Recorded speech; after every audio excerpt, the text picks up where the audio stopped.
अस्सलाम वालेकुम। सैकड़ों साल पहले की बात है कि मिस्र पर एक नौजवान बादशाह की हुकूमत थी जो नाजुक मजाज होने के साथ साथ अयाश परस्त भी था, लेकिन अमूर सल्तनत पर इसकी पकड़ बहुत मजबूत थी। वजह यह थी कि बादशाह का नौजवान वजीर बहुत ज़हीन, अक्लमंद और दाना शख्स था। वजीर के मशवरों की बदौलत ही बादशाह बाप की वफात के बाद अपने दुश्मनों की साजिशों को खत्म करने में कामयाब हुआ था। बादशाह की एक खूबसूरत बहन थी जिसका नाम शहजादी नौरीन था। शहजादी नौजवान वजीर की जहानत, अक्लमंदी और ईमानदारी से बहुत मुतासर थी और दिल ही दिल में उसे पसंद करने लगी थी। वजीर भी शहजादी को पसंद करता था। एक दिन शहजादी ने बादशाह को कहा कि मैं अपनी सहेली की शादी में शिरकत करना चाहती हूँ।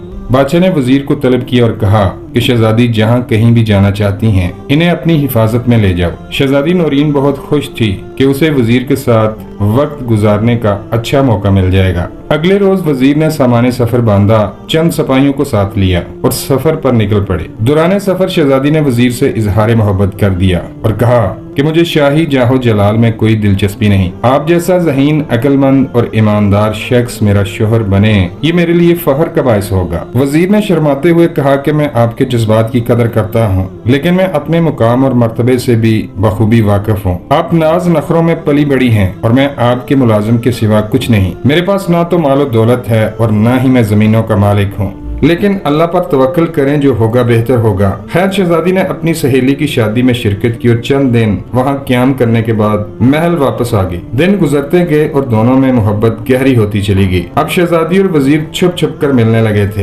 इत्तफाकन एक दिन बादशाह अपनी आरामगाह में सो रहा था कि एक जरूरी काम आन पड़ा। वजीर ने बादशाह को नींद से बेदार किया और माजरत के साथ अभी बोलने ही लगा था कि बादशाह ने एक जोरदार तमाचा उसके मुंह पर दे मारा। वजीर बहुत हैरान हुआ कि खुदा जाने मुझसे क्या गलती सरजद हो गई है। एक लम्हे को वजीर को महसूस हुआ कि शायद बादशाह को मेरे और शहजादी के ताल्लुकात के बारे में इल्म हो गया है। बादशाह गुस्से की हालत में वहाँ से निकला और दरबार में जाकर बैठ गया। तमाम वजीर मशीर दरबार में सर झुकाए हाजिर हो गए। वजीर को इस बात की बिल्कुल भी खबर न थी कि जब उसने बादशाह को नींद से उठाया था तो वो ख्वाब में था और एक खूबसूरत लड़की उससे हम बिस्तर होने वाली थी। बादशाह गुस्से से भरा अपने तख्त पर बैठा हुआ था कि एक वजीर ने हिम्मत करके पूछ ही लिया कि जहाँ पनाह हमसे कोई गलती सरजद हो गई है तो हम माफी चाहते हैं। बादशाह चंद लम्हे खामोश रहा, फिर कदरे पुरसुकून लहजे में कहा कि मैं ख्वाब में एक खूबसूरत लड़की के साथ था। वो लड़की कभी मेरे हाथ की बलाएं लेती और कभी मैं उसके सीने पर सर रखता।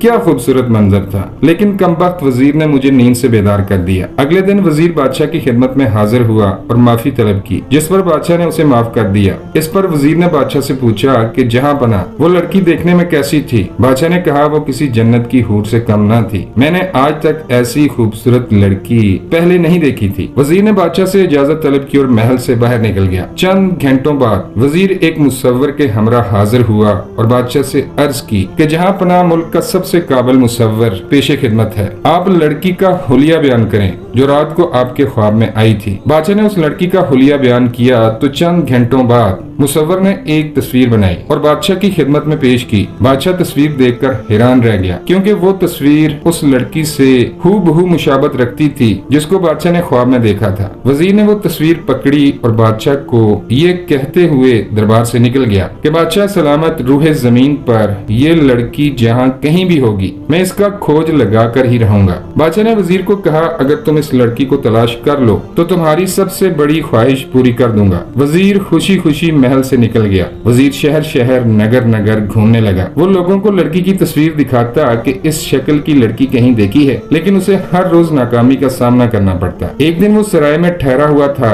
कि उसे एक गुलाम मिला। वजीर ने तस्वीर निकाली और उससे पूछा क्या तुम इस शक्ल की किसी लड़की को जानते हो? गुलाम ने कहा अगर मैं तुम्हें इस लड़की का पता बता दूं तो इनाम में मुझे क्या दोगे? वजीर ने एक थैली निकाली और उसे दिखाते हुए बोला अगर तुम मुझे इस लड़की का पता बता दो तो ये सोने के सिक्कों की थैली तुम्हारी होगी और मेरा तुमसे ये वादा है। गुलाम ने कहा ये लड़की जिसकी तस्वीर तुमने पकड़ रखी है ये बगदाद की शहजादी है। मैंने एक लंबा अरसा महल में काम किया है। मैं शहजादी को कई बार करीब से देख चुका हूँ। वजीर ने थैली उसे देते हुए कहा तुम शहजादी के बारे में क्या जानते हो? गुलाम ने कहा कि शहजादी अभी कंवारी है। बादशाह ने कई बार इसकी शादी करने की कोशिश की लेकिन वो हर बार इनकार कर देती थी। इसे मर्द जात से इंतहा की हद तक नफरत है। वजीर ने गुलाम से इस गैर मामूली नफरत की वजह मालूम करना चाहिए तो गुलाम ने अर्ज की कि कहा जाता है कि कि एक दिन शहजादी शाही बाग में चहलकदमी कर रही थी कि उसने खरगोश के एक जोड़े को हालत मुबाशरत में देखा। अगले माह मादा खरगोश ने बच्चे दिए। अब शहजादी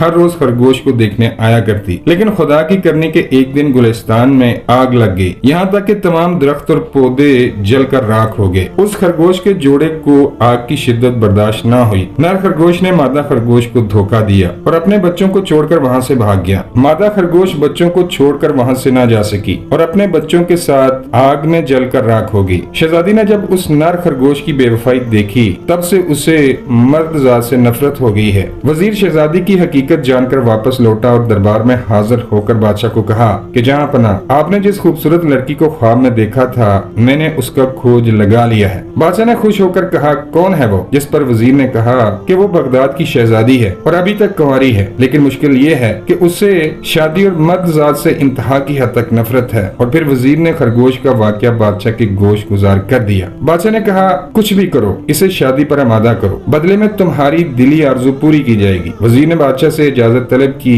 मुसव्वर को साथ लिया और बगदाद जा पहुंचा। शहजादी का ये रोज का मामूल था कि वो हर रोज अपनी कनीजे खास के साथ शाही बाग की सैर को जाया करती थी। मुसव्वर जो अपने काम में कमाल महारत रखता था, एक दिन वजीर के कहने पर बादशाह की तस्वीर बना रहा था कि शहजादी का वहाँ से गुजर हुआ। जब शहजादी ने तस्वीर को देखा तो वहाँ रुक गई और मुसव्वर से कहा, तुम अपने काम में महारत रखते हो, मैंने आज तक तुम्हारे जैसा बासलाहियत मुसव्वर नहीं देखा, मुझे बताओ ये नौजवान कौन है? तो मुसव्वर ने कहा, ये हमारे बादशाह सलामत हैं। शहजादी को वो तस्वीर पसंद आई और उसने बादशाह के मुतल्लिक मजीद जानना चाहा। तो मुसव्वर ने कहा, शहजादी साहिबा, मैंने बादशाह को बस एक बार देखा है, अगर आप इनके बारे में मजीद जानना चाहती हैं तो वजीर से पूछ सकती हैं, जो शहर में एक ताजिर से मुलाकात करने गए हैं। शहजादी ने कहा कि वजीर जैसे ही आए इसे हमारे सामने पेश किया जाए। अगले रोज वजीर मुसव्वर के हमरा महल जा पहुंचा। मुसव्वर ने शहजादी की एक तस्वीर जो उसने रात को बनाई थी तोहफे के तौर पर शहजादी की खिदमत में पेश की, जिसे देखकर शहजादी बहुत खुश हुई। फिर शहजादी ने वजीर से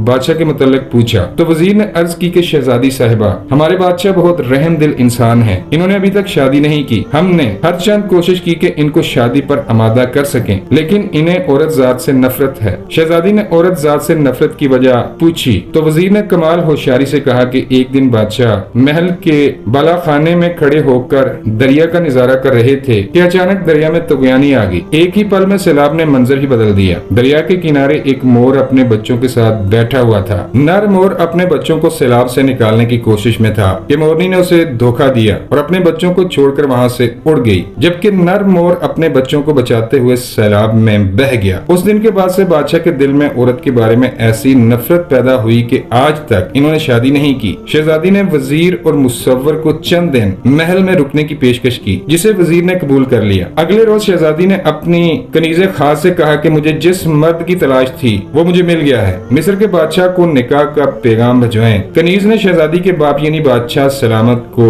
ये खबर सुनाई तो वो बहुत खुश हुआ। फिर वजीर को तलब किया और मिस्र के बादशाह को शादी का पैगाम भिजवा दिया। चंद दिन के सफर के बाद वजीर मिस्र पहुंचा और फिर बादशाह की खिदमत में हाजिर होकर खुशखबरी सुनाई। ये बादशाह की जिंदगी का सबसे खूबसूरत लम्हा था। बादशाह ने खुश होकर वजीर से कहा, मांगो, क्या मांगते हो? वजीर ने अर्ज की कि जहाँ पनाह छोटा मुंह और बड़ी बात है। लेकिन बादशाह ने कहा, मैं तमाम दरबारियों के सामने तुम्हें जुबान देता हूँ, आज तुम जो मांगोगे मिलेगा। इत्तेफाक से उस वक्त शहजादी भी दरबार में मौजूद थी। वजीर ने हिम्मत की और अर्ज किया कि बादशाह सलामत, मैं और शहजादी एक दूसरे को मोहब्बत करते हैं और आपकी रजामंदी से शादी करना चाहते हैं। बादशाह एक पल के लिए सकते में आ गया, फिर शहजादी की तरफ देखा तो शहजादी ने चेहरे पर मुस्कुराहट सजाए आमादगी में सर हिला दिया। चंद दिन बाद बादशाह की शादी होगी। बादशाह अपनी नई नवेली दुल्हन के साथ खुशगवार जिंदगी बसर कर रहा था कि एक दिन उसने अपनी बहन और वजीर को तलब किया और दरबारियों की मौजूदगी में दोनों का निकाह पढ़ा दिया। और यूं अक्लमंद वजीर अपनी अक्ल और जहानत की बदौलत शहजादी को हासिल करने में कामयाब हो गया।